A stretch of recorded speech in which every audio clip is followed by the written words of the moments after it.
Swayam Prabha. Digital India. Educated India.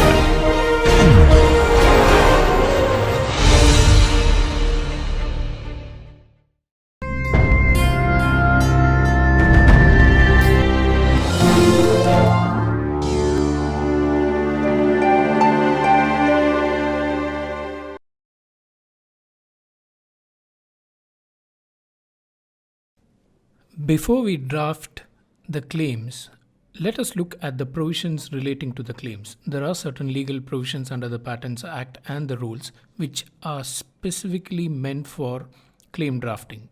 They tell us what the claims are for, what the function of the claim is, and how the claims should be drafted in special situation.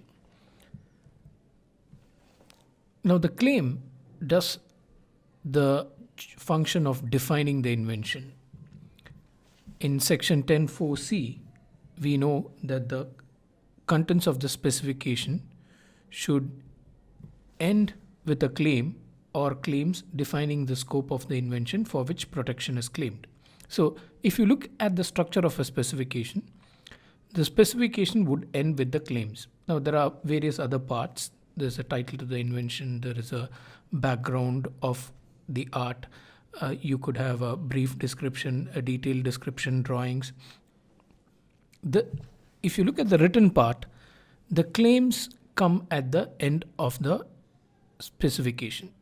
So the claims are the last portion, or what we call the specification ends with the claim. Now the claims have to define the scope. Now that's the function of the claim. The claims have to define the scope of the invention for which protection is claimed.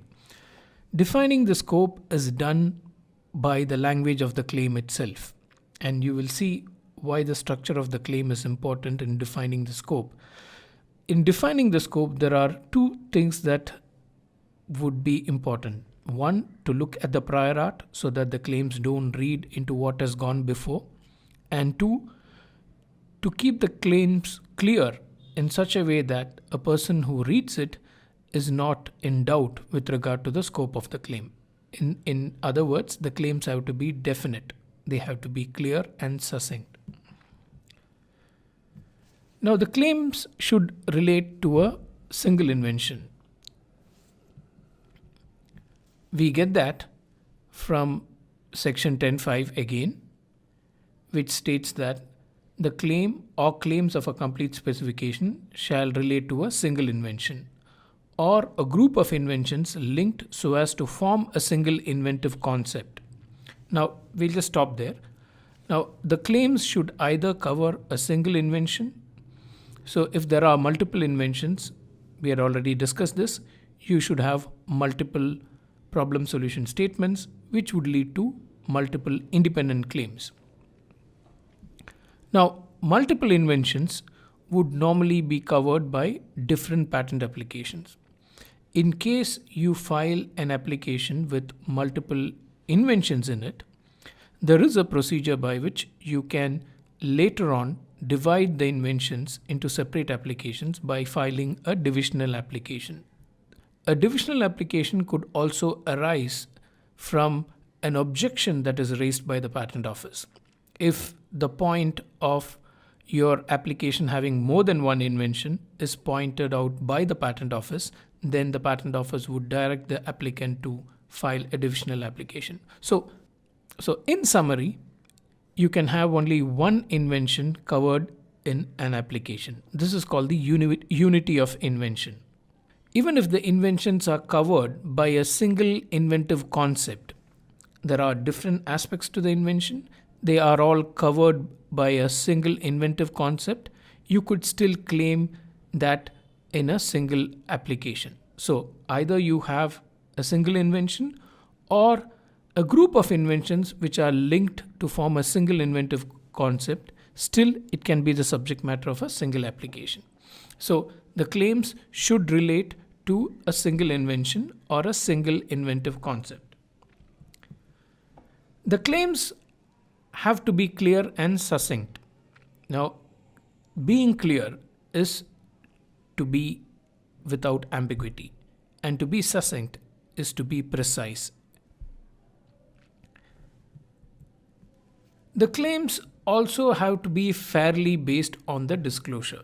Now, this is the part where the claims have to be related back to what was disclosed in the specification. Though the claims come at the end, it is not possible to claim something which you have not disclosed. And it is also not possible to claim something for which the disclosure does not enable a person. Now, that's another requirement. But whatever is claimed in a claim has to be fairly based on what you have disclosed in the application.